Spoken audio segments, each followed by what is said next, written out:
Nekat menyebarkan video porno bersama kekasih. Seorang pemuda ditangkap Satuan Reserse Kriminal Polres Prabu Mulih usai menerima laporan dari orang tua korban yang tak senang usai menerima kiriman video tak senonoh pelaku dan anaknya.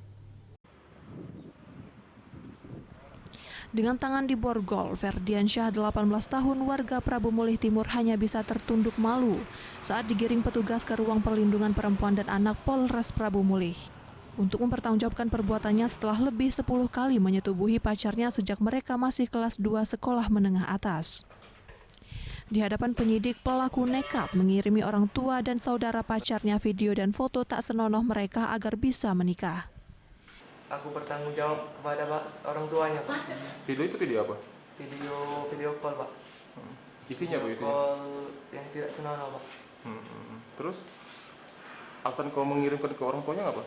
Supaya untuk aku bisa bertanggung jawab pada dia, Pak. Pelaku pertama kali memperkosa korban di kosan temannya dengan alasan membeli kalung. Kemudian pelaku yang sempat merekam video pemerkosaan tersebut dijadikan alat agar korban mau melayani nafsu bejatnya dari tahun 2021 hingga 2023. Berisikan tentang persetubuhan dari korban dan terlapor.